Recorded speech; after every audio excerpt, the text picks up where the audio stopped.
One of the great paradoxes of our time is how the most educated minds often fall into the most rigid thinking.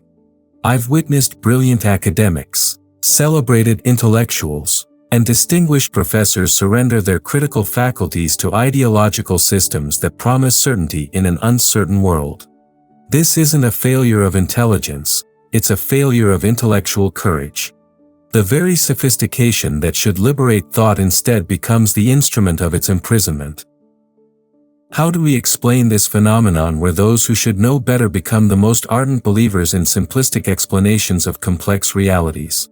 The answer lies not in questioning their intelligence, but in understanding how intelligence itself can be corrupted when it abandons the discipline of empirical observation for the comfort of ideological faith.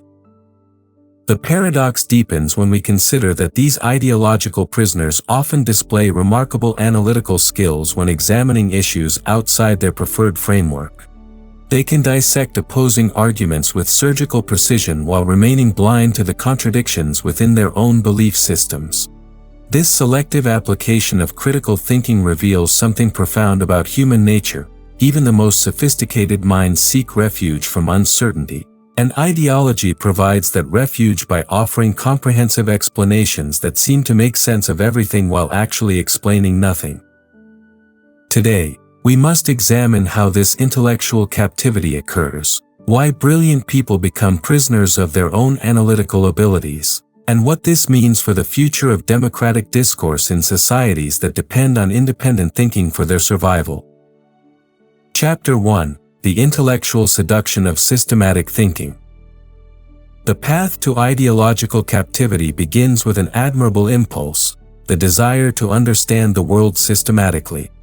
Intelligent people naturally seek patterns, connections, and underlying principles that can explain the chaos they observe around them. This intellectual hunger is healthy and necessary, until it encounters a totalizing system of thought that promises to satisfy all their questions at once. I've observed how Marxism, for instance, captivated some of the finest minds of my generation precisely because it offered what appeared to be a scientific method for understanding history, economics, politics, and human nature simultaneously. The theory was elegant, comprehensive, and seemingly empirical. Young intellectuals could apply its framework to any situation and emerge with confident explanations. The more educated they were, the more sophisticated their applications became, creating an illusion of increasing wisdom when they were actually moving further from reality.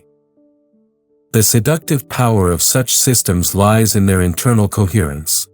Once you accept the basic premises, everything else follows logically. The intellectual feels productive, analytical, and profound while actually engaging in elaborate exercises in circular reasoning. Each new piece of evidence is interpreted through the lens of the theory, confirming its validity while screening out contradictory information. This process is particularly appealing to academic minds trained to work within theoretical frameworks. The university environment rewards systematic thinking and comprehensive theories. Professors build careers by developing and defending theoretical positions. The pressure to maintain intellectual consistency within an academic system creates powerful incentives to resist evidence that would require fundamental reconsideration of one's theoretical commitments. The tragedy is that the very intellectual virtues, love of systematic thinking, desire for comprehensive understanding, commitment to logical consistency, become the mechanisms of intellectual imprisonment. The more rigorous the thinker, the more elaborate the rationalization system becomes. Intelligence, instead of serving truth, serves ideology. What makes this particularly insidious is how the system validates itself through complexity. When simple applications of the theory fail to explain observed phenomena, the believer doesn't abandon the theory. Instead, they develop more sophisticated versions. Each elaboration makes the theory feel more intellectually respectable while actually making it less empirically grounded. The intellectual becomes trapped in a labyrinth of their own analytical sophistication. Consider how this manifests in contemporary academic life. Professors develop theoretical frameworks that seem to explain everything within their discipline. Graduate students learn to apply these frameworks to increasingly complex problems. The more elaborate their applications become, the more impressed their peers are with their intellectual sophistication. But sophistication becomes a substitute for empirical accuracy, and theoretical elegance replaces observational rigor. The most dangerous aspect of this process is how it transforms intellectual virtues into intellectual vices. Systematic thinking becomes systematic blindness. Logical consistency becomes logical rigidity. Comprehensive understanding becomes comprehensive misunderstanding. The tools that should serve truth become obstacles to it. Chapter 2: The Social Psychology of Intellectual Conformity. Intelligence alone never explains ideological commitment. The most crucial factor is social belonging. Intelligent people, despite their apparent independence, are often more sensitive to social approval than they care to admit. Academic and intellectual communities develop powerful norms about what constitutes acceptable thinking, and brilliant minds adapt to these norms with remarkable efficiency. I witnessed this phenomenon during my years observing Parisian intellectual life. The same professors who could dismantle anyone's arguments in their scholarly work would repeat the most obvious nonsense when it came to politics, simply because their social circle expected such positions. The intellectual salon, the faculty lounge, the academic conference, these become echo chambers where smart people reinforce each other's prejudices while believing they're engaging in rigorous analysis. The psychology becomes self-reinforcing. When you're surrounded by equally intelligent people who share your ideological commitments, your positions feel validated by the quality of minds that support them.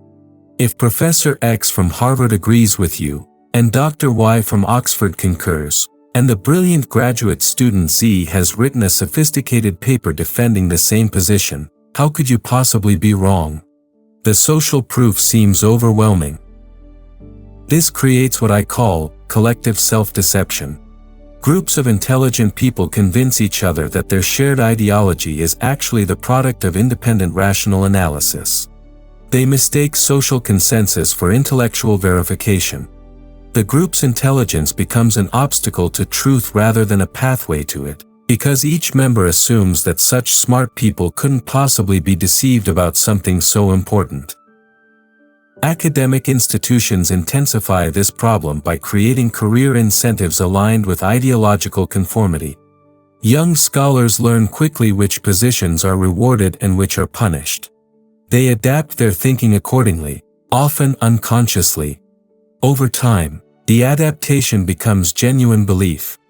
They convince themselves that they arrived at these positions through independent analysis when they actually absorbed them through social osmosis. The most sophisticated minds develop the most sophisticated justifications for positions they adopted for purely social reasons. Their intelligence serves not to discover truth but to rationalize conformity. They become prisoners of their own analytical abilities, trapped in elaborate intellectual constructions that shield them from uncomfortable realities. The peer group dynamic is particularly powerful because it operates through positive reinforcement rather than explicit coercion. No one forces the intellectual to adopt certain positions. Instead, they're rewarded with approval, promotion, publication opportunities, and social inclusion when they do. The pressure is subtle but constant, and smart people are often more responsive to subtle social cues than obvious ones. This process creates intellectual communities that function like immune systems, automatically rejecting ideas that threaten the group's ideological health. Dissenting voices are marginalized not through conscious conspiracy but through unconscious social processes that treat nonconformity as a kind of intellectual pathology requiring isolation or cure. The result is communities of brilliant people who have collectively abandoned independent thinking while maintaining the illusion that they're engaged in rigorous intellectual discourse. Their conversations become increasingly disconnected from reality as they develop ever more sophisticated ways of talking to themselves. Chapter 3: The Comfort of Moral Certainty. Beyond intellectual systematicity and social conformity lies perhaps the most powerful draw of ideology, moral certainty. Intelligent people are often deeply troubled by the moral ambiguities of real-world politics. They see suffering, injustice, and complexity, and they want clear answers about right and wrong. Ideology provides those answers by reducing moral complexity to simple formulas. Consider how many brilliant academics became apologists for Soviet communism despite mounting evidence of its horrors. They weren't stupid, they were seeking moral clarity in a morally confusing world. Communism promised a future without exploitation, inequality, or injustice. If you could convince yourself that the Soviet system represented progress toward that goal, then any criticism of it became, by definition, support for the existing injustices of capitalist society. This moral framework makes independent thinking feel like moral betrayal. To question the ideology is to abandon the fight against injustice. Critical thinking becomes redefined as moral weakness or, worse, complicity with evil. The ideology provides not just intellectual satisfaction but moral identity. The believer feels righteous, purposeful, and aligned with the forces of historical progress. Smart people are particularly vulnerable to this trap because they're often more sensitive to moral considerations than the general population. They see problems clearly and want to solve them urgently. When an ideology promises comprehensive solutions to moral problems, the intellectual feels obligated to embrace it despite nagging doubts. To reject it would mean accepting moral responsibility for continued suffering. The moral dimension also explains why ideological believers become so hostile to criticism. You're not just challenging their intellectual position, you're questioning their moral integrity. They've built their identity around being on the right side of history. Evidence that contradicts their position threatens not just their understanding of the world but their understanding of themselves as moral agents. Universities amplify this problem by encouraging moral engagement alongside intellectual rigor. Students are taught that scholarship should serve justice, that knowledge must be connected to values, that intellectual work must contribute to human betterment. These are admirable goals, but they create pressure to align intellectual conclusions with moral commitments. When the two conflict, moral certainty often wins, and critical thinking gets sacrificed on the altar of righteousness. The most insidious aspect of this process is how it transforms moral sensitivity into moral blindness. The desire to fight injustice becomes an excuse to ignore evidence. The commitment to human betterment becomes a justification for supporting policies that cause human suffering. The intellectual's moral intelligence gets corrupted by ideological thinking just as surely as their analytical intelligence does. This moral corruption is particularly tragic because it perverts genuine ethical impulses.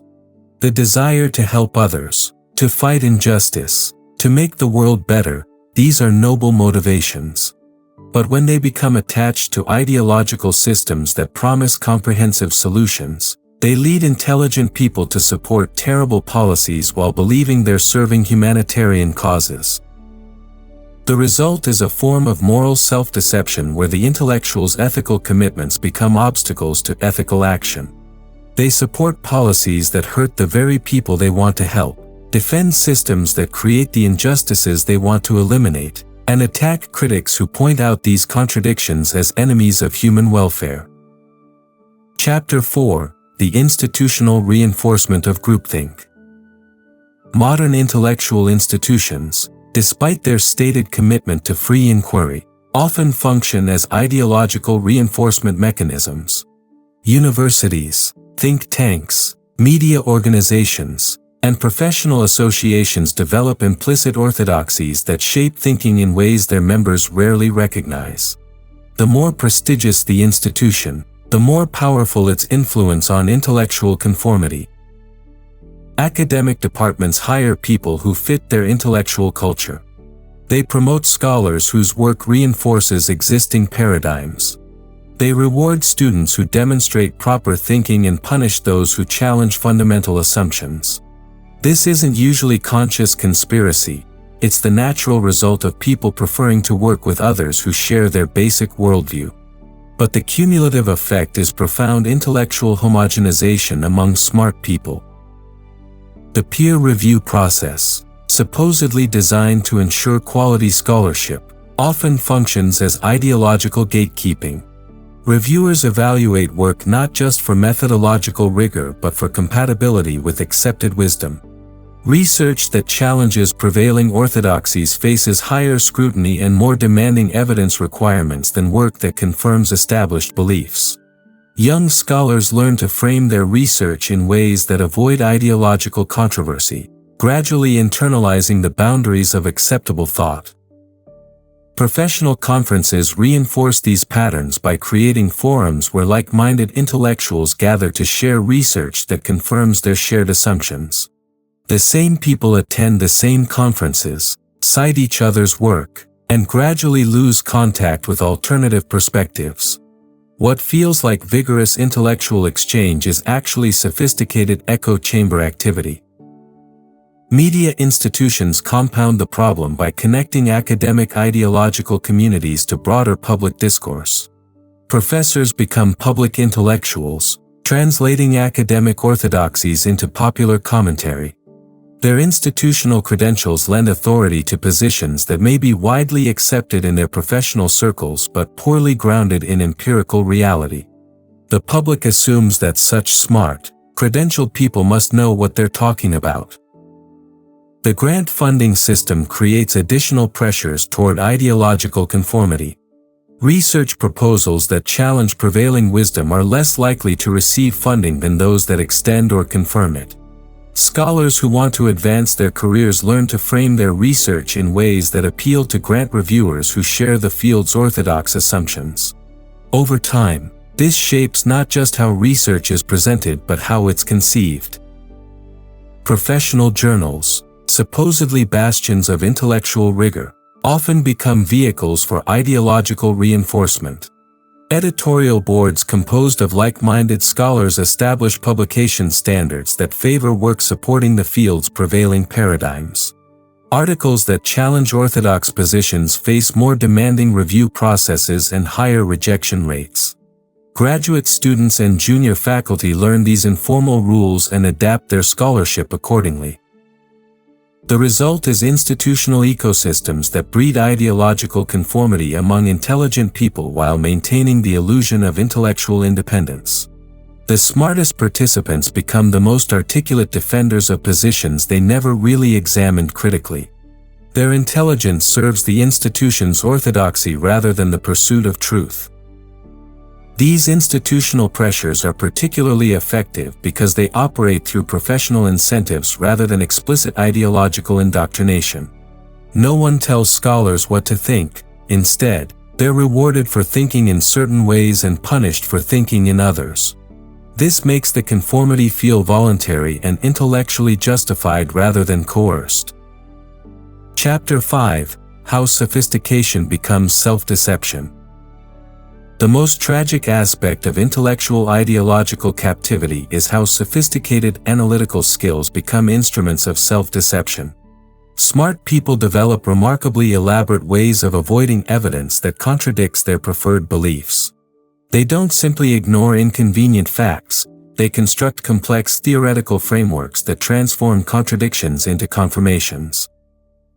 I've watched brilliant economists explain away the failures of socialist planning by arguing that the failures proved the need for more socialism.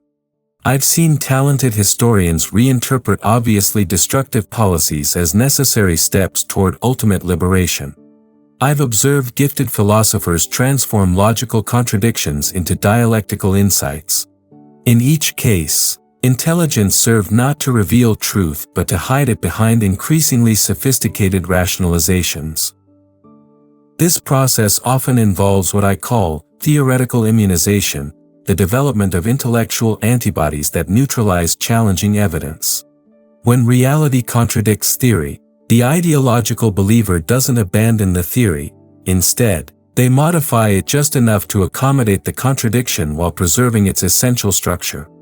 Each modification makes the theory more complex and seemingly more sophisticated, while actually making it less capable of explaining anything meaningful. The academic training that develops critical thinking skills also teaches techniques that can be misused for ideological defense. Graduate students learn to find flaws in opposing arguments, to identify hidden assumptions, to question methodologies, and to construct alternative interpretations of evidence. These are valuable skills when used honestly, but they become weapons of self-deception when applied selectively to protect preferred beliefs. Intelligent ideological believers become expert at shifting levels of analysis to avoid uncomfortable conclusions. When macro-level evidence contradicts their position, they focus on micro-level exceptions. When historical evidence is problematic, they emphasize theoretical considerations. When empirical data is troubling, they retreat to moral arguments. This analytical flexibility, which should be a strength, becomes a way of ensuring that no evidence ever seriously challenges their core commitments.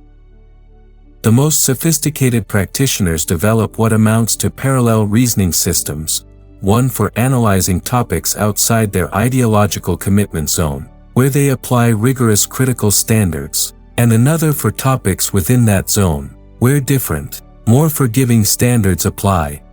They remain genuinely puzzled by why others can't see truths that seem obvious to them, never recognizing that they're applying fundamentally different analytical approaches to different categories of questions. This intellectual schizophrenia is particularly visible in academic settings where the same professor who demands rigorous evidence standards in their scholarly specialty will accept the flimsiest arguments when they support their political commitments. They develop elaborate theories to explain why different standards are appropriate for different types of questions, never recognizing that they're simply protecting their ideological beliefs from the same scrutiny they apply to everything else. The sophistication of these self-deception mechanisms makes them particularly resistant to correction. Simple propaganda can be easily debunked, but elaborate theoretical systems that accommodate contradictory evidence while preserving core assumptions are much harder to challenge. The more sophisticated the rationalization, the more immune it becomes to empirical refutation. This creates a vicious cycle where intelligence becomes an obstacle to learning. The smarter the person, the more elaborate their capacity for self-deception becomes. Their analytical abilities, which should help them discover truth, instead help them avoid it with increasing sophistication. Chapter 6: The International Dimension of Intellectual Contagion. Ideological captivity among intelligent people is rarely a purely domestic phenomenon. Ideas cross borders through international academic networks, creating global communities of like-minded intellectuals who reinforce each other's beliefs across cultural and national boundaries. This international dimension makes ideological positions feel more universal and objective than they actually are. During the Cold War, I observed how Western intellectuals' romantic views of Soviet communism were sustained partly by contact with sympathetic intellectuals from other countries who shared similar illusions. French professors would meet British colleagues at international conferences, discover that they held similar views about socialist progress, and conclude that educated people everywhere recognized these truths. The international consensus among intellectuals seemed to validate positions that might appear questionable if examined within purely national contexts. Academic exchange programs, international conferences, and scholarly publications create transnational echo chambers where the same basic assumptions circulate globally among educated elites. A professor at Harvard reads work by scholars from London, Paris, and Berlin who share his theoretical framework. Students from around the world attend universities where they absorb similar analytical approaches.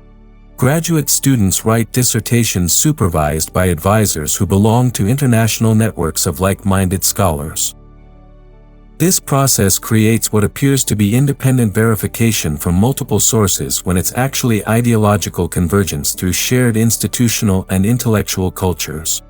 The same basic ideas get developed simultaneously in different countries, not because they're true, but because academic communities worldwide share similar social and professional pressures, similar training methods, and similar intellectual fashions.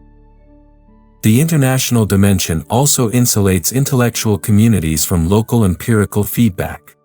If American academics hold theories that don't explain American realities very well, they can find comfort in European colleagues who share those theories and have even less direct contact with American empirical conditions. The theory feels validated by its international acceptance, even when local evidence suggests serious problems. Modern technology intensifies these effects by enabling real-time global communication among intellectual communities. Social media, online journals, and virtual conferences create continuous international reinforcement for ideological positions.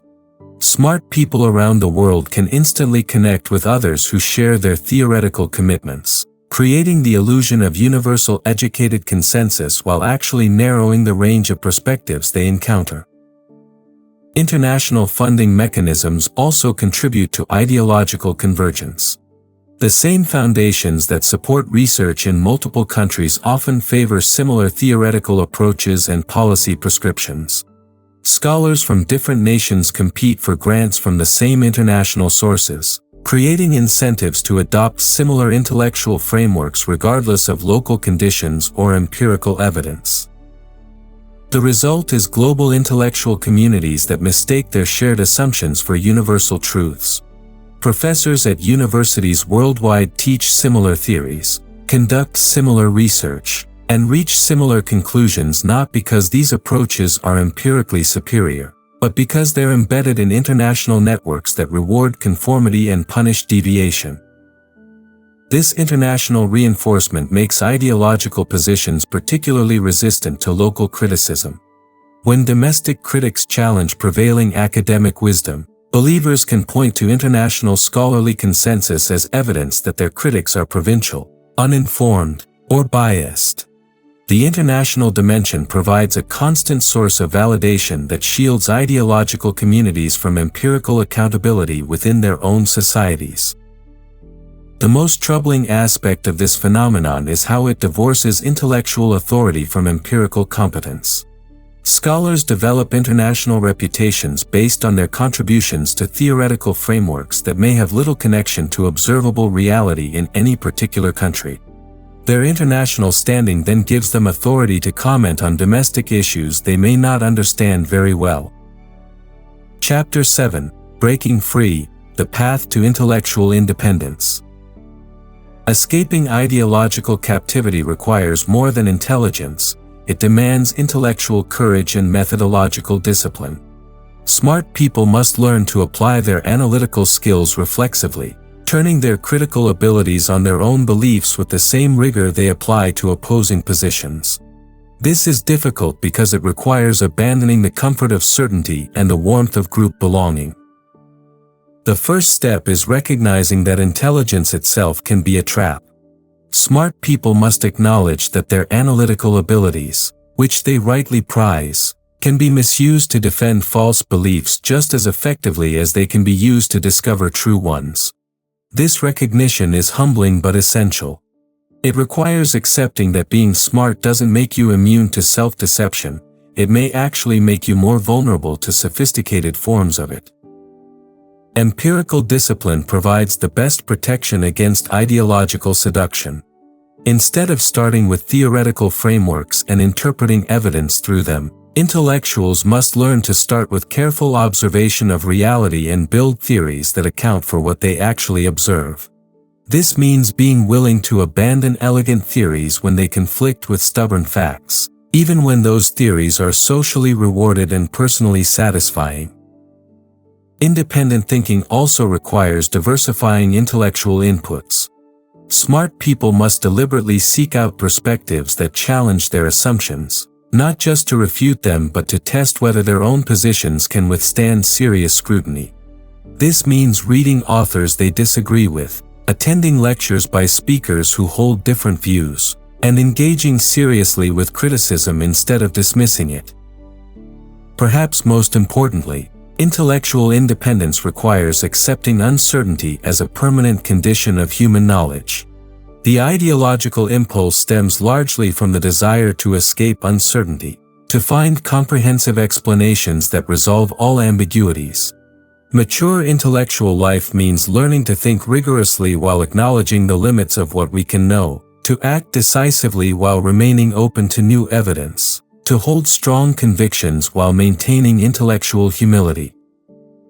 The goal isn't relativism, the abandonment of any commitment to truth, but rather what I call empirical responsibility, the commitment to ground beliefs in careful observation of reality rather than in theoretical elegance, social pressure, or moral comfort. This requires ongoing vigilance against the natural human tendency to see what we want to see and believe what we want to believe.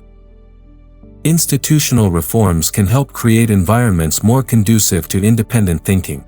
Universities could reward intellectual diversity rather than ideological conformity. Professional associations could encourage methodological pluralism rather than theoretical orthodoxy. Funding agencies could support research that challenges prevailing wisdom rather than extending it. Media organizations could seek out intellectuals who think independently rather than those who articulate popular academic positions. But ultimately, intellectual independence is a personal choice that each thinking person must make individually. It requires the courage to think for yourself even when it's socially costly, the discipline to follow evidence even when it leads to uncomfortable conclusions, and the humility to admit error even when it damages your reputation. Democratic society depends on citizens, especially educated ones, who can think independently while remaining engaged. The alternative, brilliant minds in service of rigid ideologies, threatens the intellectual foundation that makes free society possible. The future of democratic discourse depends on whether intelligent people can learn to use their gifts in service of truth rather than ideology. Conclusion. The tragedy of intelligent people becoming ideological prisoners isn't just personal, it threatens the intellectual foundations of democratic society. When our most educated citizens abandon critical thinking for ideological comfort, we lose the independent analysis that democracy requires to function effectively. Universities, meant to be centers of free inquiry, become breeding grounds for sophisticated groupthink. Media institutions, staffed by credentialed intellectuals, amplify ideological orthodoxies rather than challenging them. Breaking this pattern requires recognizing that intelligence alone isn't enough. We need intellectual courage, the willingness to question comfortable assumptions, to risk social disapproval, to admit uncertainty when certainty would be more satisfying. We need empirical discipline, the commitment to ground beliefs in observable reality rather than theoretical elegance. Most importantly, we need intellectual humility, the recognition that even our smartest minds can be deceived, especially by ideas that make them feel smart, righteous, and socially connected. The stakes couldn't be higher. In an era of global challenges requiring sophisticated analysis and nuanced response, we cannot afford to have our best minds trapped in ideological systems that prevent them from seeing reality clearly. The future of democratic debate, and perhaps democracy itself, depends on whether intelligent people can learn to use their gifts in service of truth rather than ideology. This isn't just an intellectual challenge, it's a moral imperative for anyone who values human freedom and the possibility of rational discourse in public life.